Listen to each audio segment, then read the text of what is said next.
Hello and welcome to Call of Discovery, the podcast where we invite you on a journey into the Crucible for a weekly or fortnight. Where we invite you on a journey into the Crucible for a weekly or fortnightly celebration of all things KeyForge, its community, and the excitement of discovery. I am your co-host, Zach Armstrong, somehow still here. The insurrection is raging against me, and yet I shall not yield. I am joined by the head of the Rebel Alliance, Ed Pocock. How are you? It's a trap. Excuse me. We've recently swapped out Ed for Admiral Akbar, or shall I say a budget Admiral Akbar impersonator, which is going to make our episode very interesting, I should say. The Rebel Alliance will not yield. That's true. That's true. But I'm almost afraid to ask you what we're talking about today, Admiral Akbar. Yeah, well, today, Zach, we are going to be talking a little bit about the misconceptions that people may have around KeyForge, what KeyForge is, what it's like to play KeyForge, just really all those things that people think about KeyForge or say about KeyForge that are misleading, dumbfounding, or just plain wrong. Isn't that right? Well, Ed, but KeyForge is dead, so I'm not sure why would we waste our time with this sort of drivel. Oh, yeah, good point. It's a dead game. Good point. Yeah, it's a dead game. Dead game. Dead game. Dead game. It's all Bye. dead. Oh, no. I love it. I was going to do a raspberry first, which actually suggests quite how what goes on in our heads whenever we see, oh my, it's just a dead game anyway. It's just a dead game. Dead game. Everything's dead. KeyForge is dead. I'm remaining in the KeyForge Facebook group just to say KeyForge is dead. Going to engage. I'm engaging with this post because I care, because KeyForge is dead. So dead. So dead. Everything's dead about it. Yes. So, well, if KeyForge is dead, why are we doing this podcast? Is a good question to ask, and I think here there might be a misconception. It might just be, Zach, that KeyForge is still alive. What? I know, right? I know. Just get your head around this. I know it's difficult. I know it's really difficult as someone yourself that likes to go on forums constantly saying, "Oh, it's just a dead game anyway." I have so many alt accounts. So Troll 101. Mm-hmm. But no, this is the misconception that, FFG, they haven't tweeted anything for at least 3 weeks, meaning that this is definitely the last set. There's never going to be any more KeyForge ever, which means that I want to go somewhere where there's lots of things. KeyForge is dead. Or this is the misconception that FFG have dropped lots of games in the past. This is surely going to happen to KeyForge right now because I am seeing a correlation between the 6th set of Star Wars Destiny being dropped and the 6th set of KeyForge being dropped. KeyForge is dead. This is all that same misconception that I'd argue maybe comes around from really the fact that people want to engage with this game. They want to engage with the community, and they want to know that that community is a thing. So, Zach, is KeyForge dead, or are we being a bit misleading here? Well, it's not dead by most definitions of the word. And that's the first thing I would ask somebody if I had an actual chance for a conversation with somebody who had said one of these things, which I don't because it's the internet. So the first thing, right, is KeyForge dead? Well, what you probably mean by that is... does it have a heartbeat? Right. Does it have a heartbeat at FFG? Has FFG dropped support? Which obviously the answer currently is no. KeyForge is not dead, and that KeyForge is still supported by FFG. Now, there are yes, KeyForge will end at some point. What? I don't think it's going to be soon, but at some point it will end, and maybe that will be after a 30-year run because it actually takes off and gets to ride the wave and actually catch the lightning in the bottle that Magic the Gathering did, right?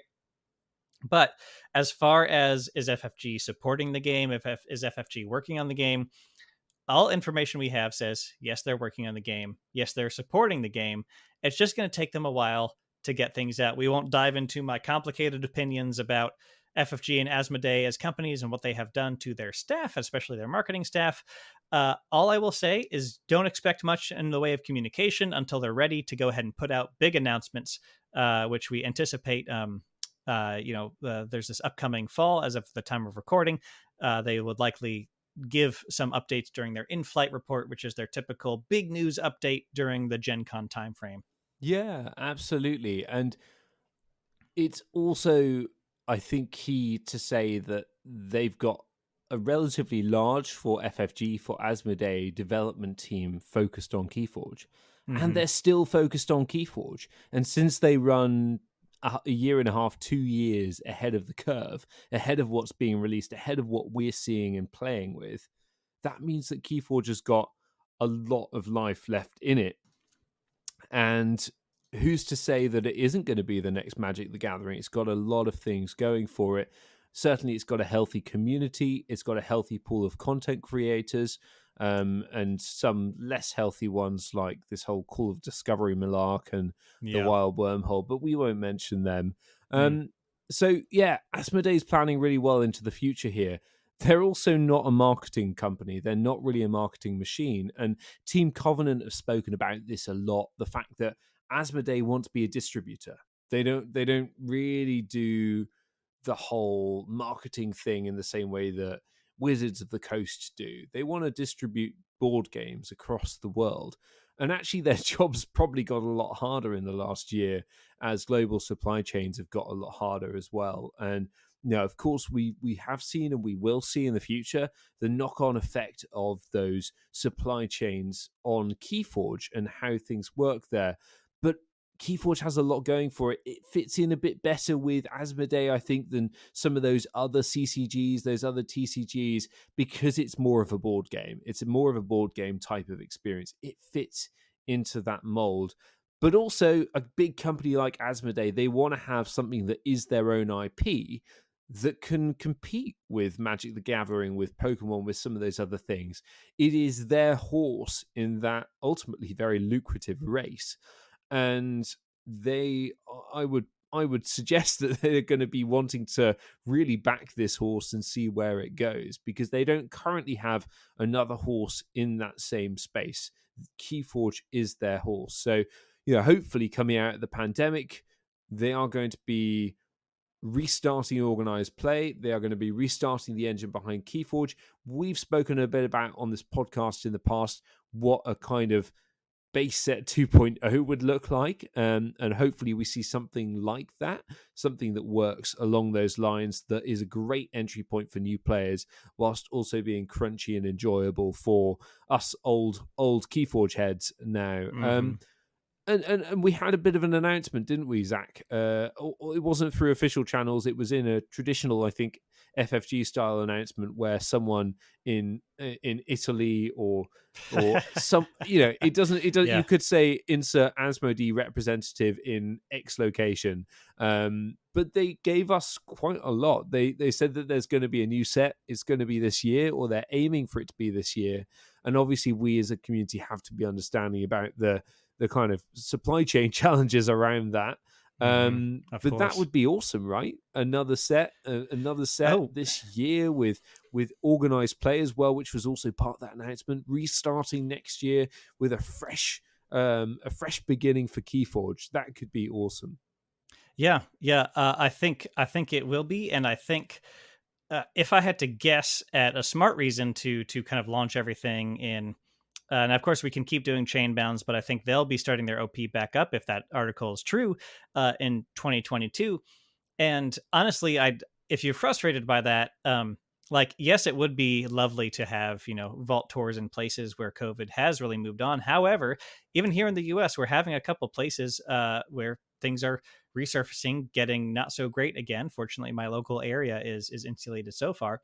But I think what they want to do is really, on a worldwide level, be able to launch their programming safely. worldwide. And so kind of having early 2022 be the time for that, including the fabled Vault Warrior, which is the big competition with giant cash prizes, was mentioned in that article as something that would come back in 2022 as well, which would be a great shot in the arm for KeyForge. It would bring tons of people in, some people who might not be with the same sort of general attitude that you find most KeyForge players with, I will say, because that's money involved. However, I do expect our best and brightest of the old school Keyforgers to get out there and show them that you can be a nice person and win a couple $100,000 at a Keyforge event too.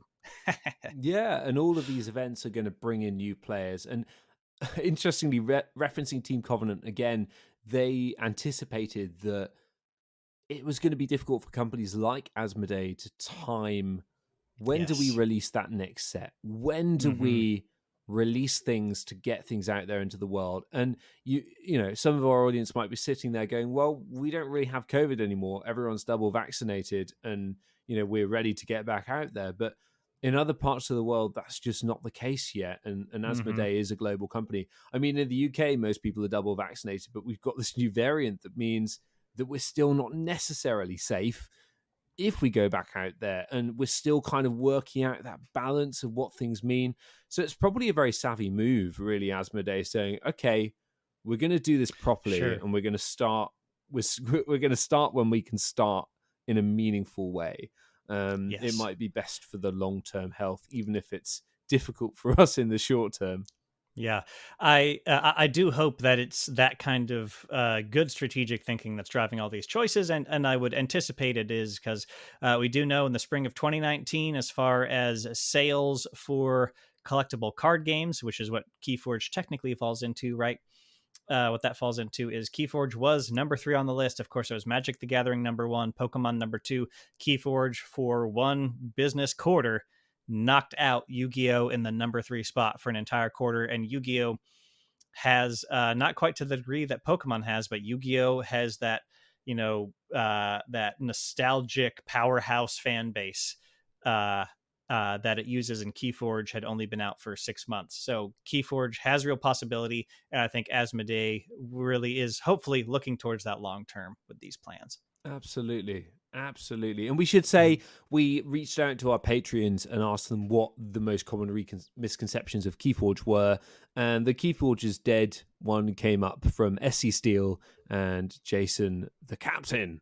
Yes, Jason Kirk over on the Nordic KeyForge League podcast, one of the several KeyForge podcasts to start during the pandemic, and have been super impressed with how they tackle kind of long form topics about how KeyForge fits into our lives. Very good stuff. Definitely go check Jason and team out over there. Yeah, but Zach, why would they start a KeyForge podcast? Because the game's dead anyway. Oh, I forgot. Gosh, I keep forgetting KeyForge is dead. Yeah, I forget. It's dead. We hang up the mics here, and I'm like, oh, well, KeyForge is dead. Then I forget by the next time we're recording. We're talking into the void, Zach. No one listens to this. Or by the next time I'm running a Monday night KeyForge night, or the next time I'm telling a stranger in public about, wow, I forget KeyForge is dead a lot.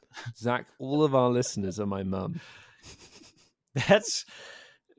your mom must have a lot of friends, because it would take more than your mom to get our not that we have a ton of downloads, but it would take more than your mom to get to the number. Actually, the number we've arrived at. Tragically, I don't think my mum's listened to a single episode of Call of Discovery, but that's one for therapy sessions. The next misconception that we're going to be talking about. Subscribe to our Patreon, because Ed's mum doesn't listen. Yeah, I mentioned we were doing a supplemental podcast. Maybe that's... He just cries. It's just Ed crying, y'all. I gotta be real. Therapy with Zach. Okay, Zach, what is our next misconception? Yes, we have kind of a group of related misconceptions around the unchangeable nature of decks. Usually it's people saying things like, and shout out to Reddit user, call me Jess, I guess, who talked quite a bit in my post about it some time ago. They said decks are randomly generated and lack cohesion. So that, first off, is not true. Random is different than algorithmic. So algorithmic means, you know, there are parameters. You can't have less than 10 creatures or more than 28. There's a couple of parameters on there that help the deck function based on how KeyForge as a game was designed. You can't have a deck that's literally unplayable. You can have very, very bad decks, of course. However, you can't have a deck that's literally unplayable. And to add to that as well, the fact that every deck is comprised of 3 houses means Mhm. that everything's got certain amounts of synergy built into it. Those houses Right. are pools of Right. cards that are meant to work together Great within point. the house and together beyond that house, to work together in interesting ways beyond that house. So it is planned chaos, really. KeyForge, you're Yes. planning, you're building a set around the fact that you've got this algorithmic distribution, which hopefully allows for unconventional in some cases. Zach and I, we were just talking about one of my decks that happens to be one of 3 decks with a certain combo in the world, which is super cool. But you get that quite a lot in KeyForge. You get combos Oh that yeah. maybe aren't even possible, but they're all kind of built in because it's what the design is designed for. Yeah, and I will say to the lax cohesion thing referenced by Call Me Jess, I guess, that sure, some decks don't seem to have a game plan. However, that is simply the darker side, the sadder side of the coin that is the Keyforge Discovery jungle, right? Because one, you're not going to really be able to tell that about a deck until you've played it, a handful of times across a handful of matchups, because maybe it does have a game plan, you just can't see it, or maybe it was just a bad matchup the first time you played that deck. And what I will say is that when you learn a deck, you learn whatever game plan it does have or whatever it's capable of, the kind of toolbox it is. But one of my favorite kinds of decks is a deck that, even if it's not a top tier deck, all sings towards one specific purpose. I've got a number of decks that some of them look mid tier on paper, but actually very high tier, that all have one game plan that you want to go all in on. Those Photoity Zength Shucks programmer. That's the first time I've tried to say that out loud. That is all about board control and amber control, and hilariously enough, house cheating. And it's got one specific long grinded out board control plan where you just keep the person off of their second or third key and then slide across the finish line, along with a number of other decks that just have some really wacky game plans that are a ton of fun to learn and then put out there. So yeah. So lacks cohesion sometimes, but also sometimes that's the fun of it. No, it totally is. It totally is. It's the whole Yu-Gi-Oh effect, isn't it? You've got a deck of cards, and they're not an optimal deck of cards, and that makes it more fun. Because if Right. everyone has an optimal deck of cards, they all look the same. Yeah, yeah. And, In a way, Keyforge is Yu-Gi-Oh 2.0 as far as the spirit of it, because the card numbers were limited in the yeah, Yu-Gi-Oh story. yeah. There's only 1 or 2 or 3 of a certain number of kinds of cards. Yeah, I am of course talking about the cartoon from the early Yes. 2000s. Was it early 2000s? Oh goodness, we're Oh, old. around then. The related thing, the related misconception to this around the unchangeable nature of decks is that your deck can't be personal to you. That in a Oh, deck that's the building most game, untrue thing. in a deck building game, no, Zach, I only play deck builders because. Ugh. Yeah, but why would I want to play a game that I can't change out the cards and make it my own? I like playing elves, and I only want to play my elf deck. And I net deck, so I've got exactly the same elf deck that everyone else has, but it's mine. If Oh my gosh, if you ever hear anybody say your deck can't be personal to you, just have the link to my YouTube video on the Call of Discovery YouTube channel saved on your phone, where I talk about the Rani and the Raja of Bombagam when I got my hands on the Raja of Bombagam after 2.5 roughly years of searching. Such a good story. And then it was found in the Czech Republic and sent to me on the goodwill of a Keyforge player over there.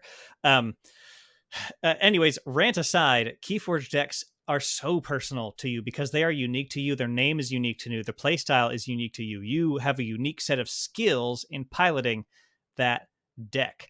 So I think if somebody's kind of lost on that point, it might not be like, they might not come around if they really just want to deck build and optimize deck building. However, if they've got that gleam in their eye about figuring out a deck and learning and being really good at that deck when maybe not as many other people would be, like, that's where you say, actually, they are very personal to you. You just can't deck build. And again, we bring up the fact that I've got a deck with that combo in it that only 3 decks in the world have, and I've got a key sheet in there as well, which gives me a toolkit that no one else has, which is Mm-hmm. immeasurably exciting. And you never get that. You never get that in a deck building game in the same way. And that's sad, because I suppose before the internet, you could have that. You could, have that excitement of maybe building your own deck, and everyone comes in with, their own janky, weird, crazy, wonderful deck. But that Mm-hmm. hasn't, has that realistically happened? Is that realistically able to happen in today's world? Certainly with Magic Draft, you kind of get a similar thing, because you're building Sure. from an imperfect pool. And that's what KeyForge offers, but it offers that across all variants. Yeah. Oh, variants. Variants are something you catch. All, all, all formats. Yeah. Yeah. So I think the heart of the matter is just answered by Richard Garfield's letter in the KeyForge rulebook. Look that up if you haven't read it. It's a PDF at the end of the PDF online, or you might have it in your closet where your rulebook is. But read that letter from Richard Garfield that ends with "Welcome to the jungle," and I think that really puts the point across that sure, you can't change your deck, but that's the point, and there's so much depth there. That's as a Clay Ritter noted on Twitter when I asked about this, the misconception, he phrased it as, this game has no depth because you can't build your deck, there's no strategy, and winning is just random. All you need to do is watch 2 or 3 games on Tabletop Royale or any KeyForge live streams or something like that, and start to recognize the decision trees, the decision paths that are going on there. And you'll see that the game is, in fact, quite deep and doesn't suffer from the ills that card games suffer from in randomness any more than any other game does. And on randomness, it's worth referencing here the interview that Richard Garfield did, apart from the one with our podcast, on the Board Game Design Lab podcast. It was a fabulous interview on the role of luck and skill in board and card games. And just, it's clearly a concept that Richard's put a lot of time into thinking about since designing Magic. And, I'd argue there's probably, on average, more skill in KeyForge, as that an inability to net deck means less emphasis on those kind of mirror match luck, or or mirror matches, or luck of the draw, or sort of meta matchups. You go in, you kind of have a feeling of meta if you're going into an Archon event, but you don't know quite what it looks like. And top players have been surprised time after time of what others are bringing to those events. But also, that luck of the draw is less important because you're not all playing the same deck. So because not everyone's bringing the same 5 decks, the luck of the draw is entirely different. Now, of course, some decks, you need the luck of the draw to win. Luck is always a part and a key part of a lot of board and card games, unless it's chess. But is it a huge part of KeyForge? Is it so much of KeyForge that skill doesn't matter? I wouldn't say so. Yeah, I think it's not more involved in KeyForge than in any other card game somebody's played. If somebody's taking their time to complain about KeyForge, that means they're involved enough in card games to know exactly how much luck and skill factor into other card games. So I think, I think if they're reasonable, they may come around on that one. So Ed, what are some of the misconceptions we've heard around getting into KeyForge or getting good at KeyForge? Well, Zach, I have no money. Sorry. The actual misconception around KeyForge. Yeah, KeyForge is prohibitively expensive. It's really, I honestly think it's nothing but predatory loot boxes on steroids, and you just need a big wallet and tons of luck to have any hope of winning games. And more than that, Zach, I'm not going to stop here, because Archon is just a who can spend the most. I'm Mr. Big Money Bag, so I've spent more than everyone else and I win. And the game's really unbalanced, really, and you can only get competitive if you spend thousands of money on one deck, or you just get super lucky because, Wow. As we said earlier, KeyForge is all just luck anyway. Wow. Tell me how you really enough? feel. That was enough, and that was in order: Soho Jin, Drazcore, and Clay Ritter from Twitter. As far as who These are the misconceptions. put These people forward. didn't say this Yes. unironically. It was No. ironic. I just Yes. must add. So, part of it, right, is if somebody is complaining about this, then they've played Magic the Gathering, where I won't venture into deeper waters and say the problem of loot boxiness and all that is worse in Magic the Gathering and money grubbing is worse. However, I will say KeyForge isn't worse than Magic the Gathering, is what I'm confident in saying. £100 for a booster pack is all I can say. Oh my gosh, I won't sit here and try to paint you a specific picture of Magic costs. However, what I know is that I run Sealed twice a month at my friendly local game store. I run Archon twice a month at my friendly local game store. If you play Sealed twice a month, you get 2 decks a month, and you pay $20. And that's it. And you go and you have a good time. And we all set expectations around Archon. And then once everybody's good, we can try to smash the good Archon decks. Like, it's less than a cinema ticket. Yes, and a lot of these, when people say these, I get the sense that they're saying them from a place of looking at a big Archon solo vault tour or online play. Most of my KeyForge play has been on friends' porches, in friendly local game stores. Yes, I've definitely logged pretty good hours at vault tours and elsewhere, but those were all sealed vault tours. I played one Archon Store Championship. So the actual hours of enjoyment that you're going to be getting out of KeyForge is actually remarkably cheap as far as what you could expect from a card game. And yes, some decks are more powerful, some are less powerful, but matchups are really important. And if you really want a top tier deck, guess what?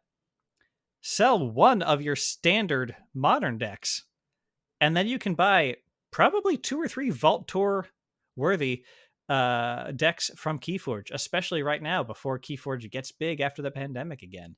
Like, it is, if you want to go big, like, you can actually go big for a lot cheaper than you can in other games, and playing casually is honestly casual.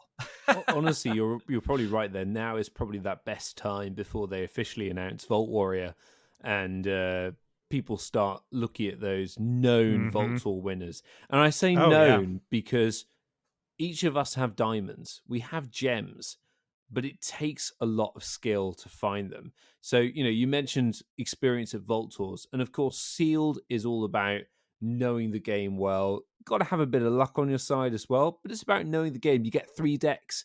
There's going to be one of those 3 that's relatively good, and you get good Sealed players. You get good KeyForge players coming out top in Sealed repeatedly, because they understand the game, because they know a set back to front, they know the matchups, they know how it works. And that's why Sealed's fun. But I'd say in Archon as well, anyone with a medium-sized collection of decks, with a couple of dozen decks, you've probably got an Archon deck in there. You'd be very unlucky not to have. And by that, I mean a deck that is competitive at Archon Vault Tours, enough to hold its own if you understand how it works, you understand how it plays against other decks that you're likely to be coming up against, and you're also pretty savvy about the deck that you choose to go there. And so an element there is knowing your deck. I am a great believer that we all have competitive decks in our collection that we're probably moderately unaware that we've got, because we haven't been able to invest the time into them, that we know that they're powerful, that they're good decks in a particular format. Yeah, I agree. And I think separate to that as well, SAS isn't everything. You might open a deck and look at a SAS score and be like, hey, this is a great SAS score, this is a good deck, this is an Archon deck because it's got over an X SAS score. But again, that's not necessarily the case. Quite often those diamond decks are the ones that don't have high SAS scores. It might be that a new set's come out and everyone goes, oh, I don't really think Shadows is that great in this set. And it turns out to win the next Vault Tour. That actually happened, I think, but I forget which set that was with. Yeah, I've got again going to reference that deck again with the funny combo. It's got an awful SAS score, but it's a fabulous deck, and I'm sure there's probably a few more like that in my collection that I just need to take the time and learn KeyForge better and know my KeyForge more so that I can get there in understanding what that is. And I don't think that makes it prohibitively expensive at all. It means that there's tons of potential in lots of different places. People have just got to go and make it happen with what they've got. Yeah. And I think we've started to answer the next misconception we have here, Ed, is that misconceptions around good and bad. And I Oh, think yes, of to course. to clarify on that a little bit, which I think everything you've just been saying, I think relates directly to this, is that as far as when a deck is generated, the strength of the deck is not just on like one single continuum on one line. Is it good or is it bad? It's much more complicated than that. If I have a very good deck, but it relies on getting my creatures out on the board and using them like so many good decks do, right? And your deck is just filled with so many board wipes that most games your hand is just full of board wipes and actions and pips, and you don't really get to do anything with those.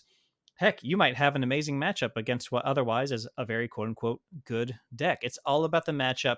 It's all about what order you draw and your opponent draws in and how you deal with that, because there are so many decisions to make during a game of Keyforge, which we have especially seen from like Worlds Collide on. The other sets are certainly take a lot of skill, and I think we've grown to recognize how big those decision trees are, even in Call of the Archons and Age of Ascension, but especially from Worlds Collide on. The amount of decisions you make, even just in one turn, just turns into a complete fractal of how the game could have gone and how you are guiding yourself along that path with your skill at the deck.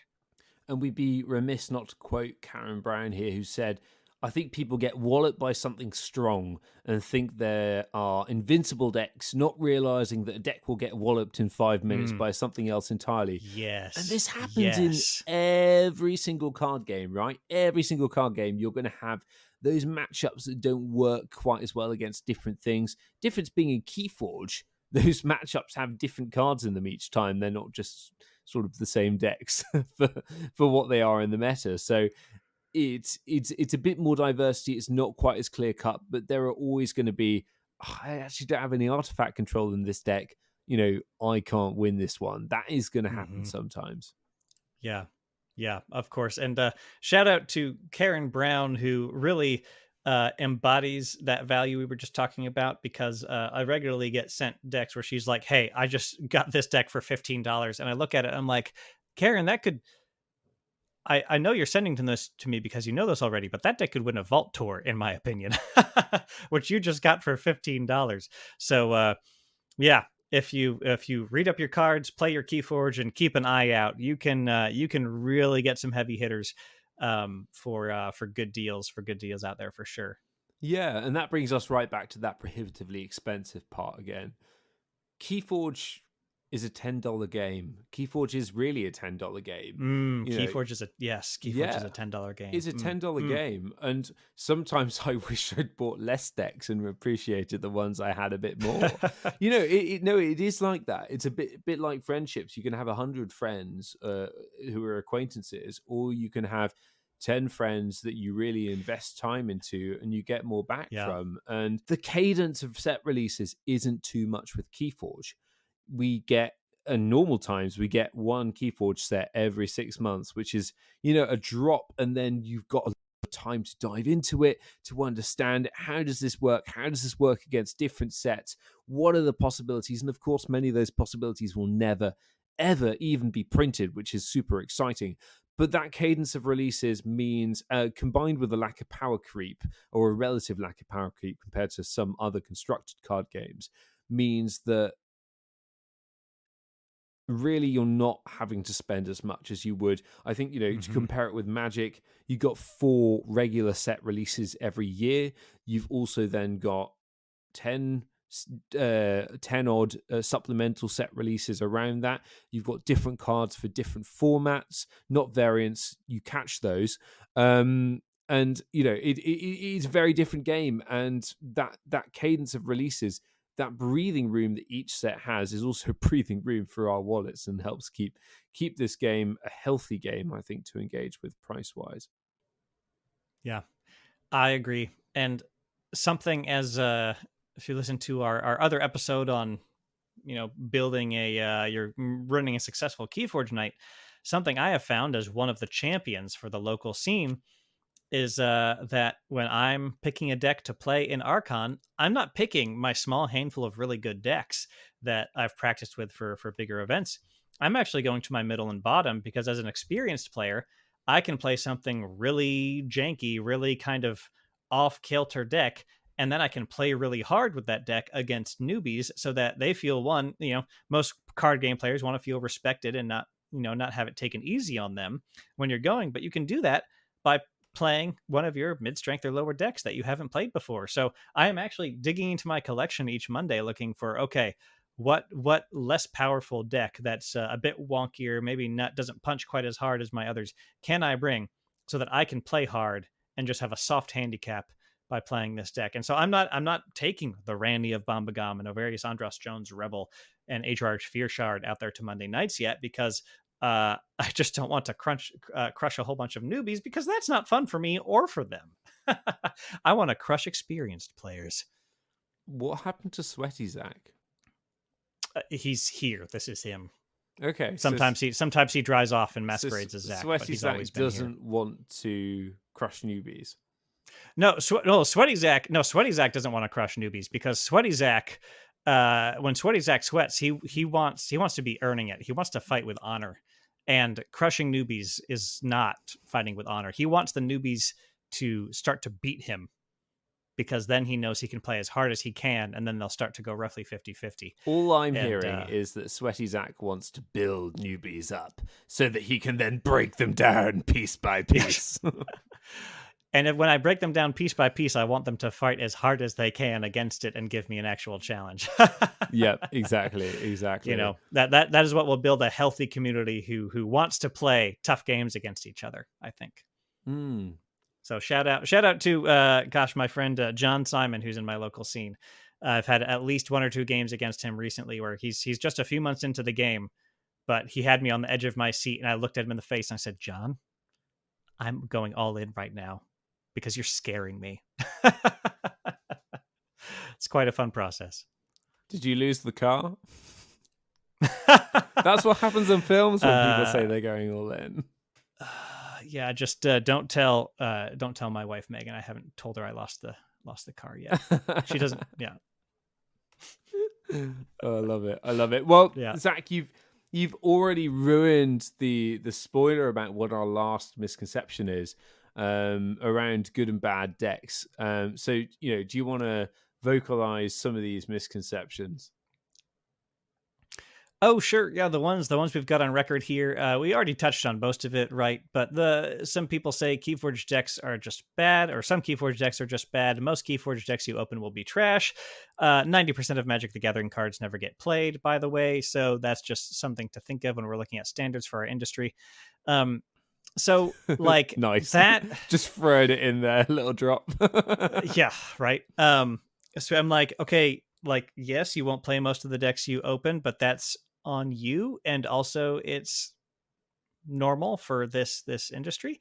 And so related to all that, I do think Ed covered it quite well when we were transitioning out of the other point. But the last thing I will say about all these decks is they're not all just good or bad. It's a much more complicated system of how much victory a deck will achieve than just good or bad, right?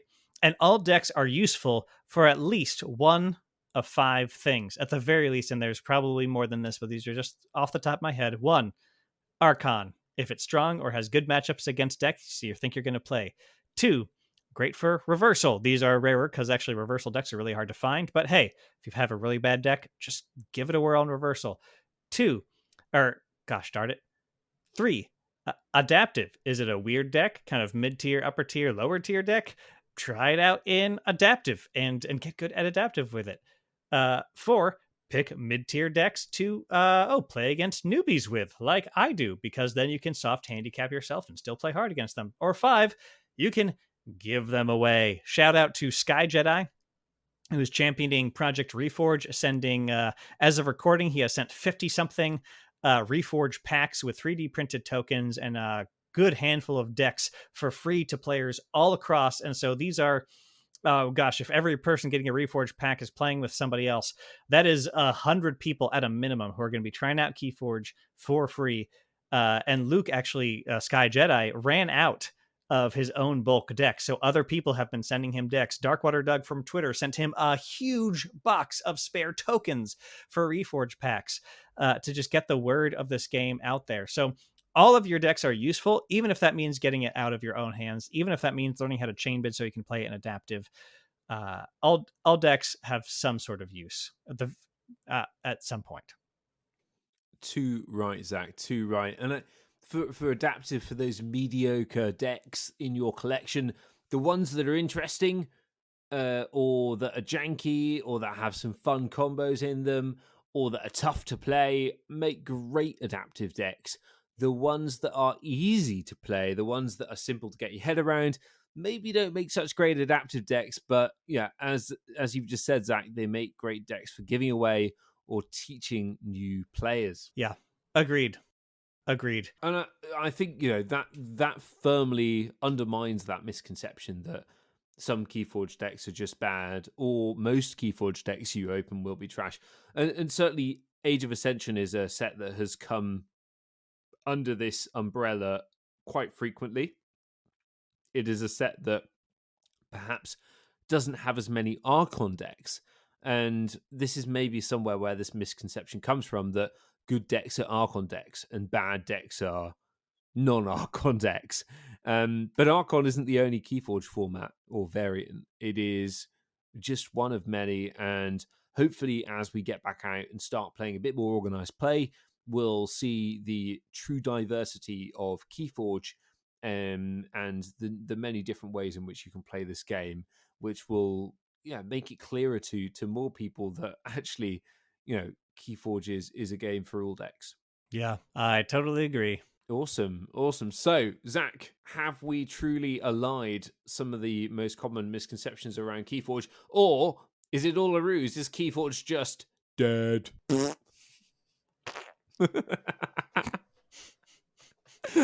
Welcome, dear listener, to the first time we have made fart noises on Call of Discovery. It's actually not, because we did it in like minute 6 of this episode. I guess I mean this episode itself. Hey, our little podcast made it all the way through the pandemic, so I think we've earned maybe just one little set of fart noises. Which actually, if we've earned one set of fart noises, like Help from Future Self should probably just be farting on every episode, because they haven't missed a week since they started. So they should probably just make more fart noises. That last episode was a smelly one. We got to stop this before we really devolve into 10-year-olds. Oh dear. I'm nearly 30, Zach, and I'm trying to reclaim the rest of my youth. I think that's what I'm doing here. just no, I can still do fart jokes. It is okay. Well, dear guest, if you are still listening because you just put up with all of that nonsense, thank you so much for joining us to hear about and talk about KeyForge's misconceptions. And please hit me up on Twitter. Send us an email at podcast@callofdiscovery.com. If you have some additional thoughts about misconceptions, you've heard misconceptions that you have heard people say that you have had to work around that maybe you didn't hear on the podcast, send them to us. I would love to have a little chat with you about those. And if you're enjoying Call of Discovery, of course, please subscribe on your podcast app of choice. That's going to make sure you get the episodes when they drop. If you're new to KeyForge and listening to this episode in particular, not a bad one, please visit the new player guide on Archon Arcana, the KeyForge wiki, which we have linked below, to get started on your own unique journey into this wonderful game.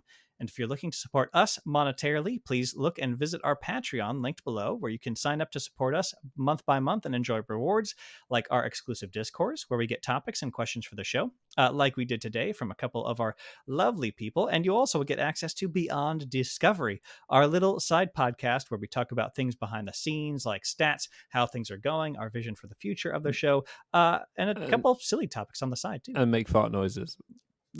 Well, we if Patreon subscribers, if you want fart noises, we'll fart for you. It's fine.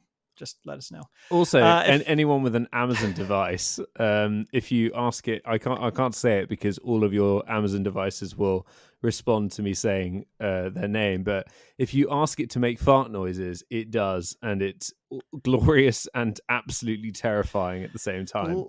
Let us know if you'd like to see more or less fart noises in future shows by interacting with us across all of social media on Twitter, Instagram, or Facebook, or send us an email at podcast@callofdiscovery.com. But most importantly, if you think a friend would enjoy this podcast, please help them to discover it. Have you answered the call of discovery?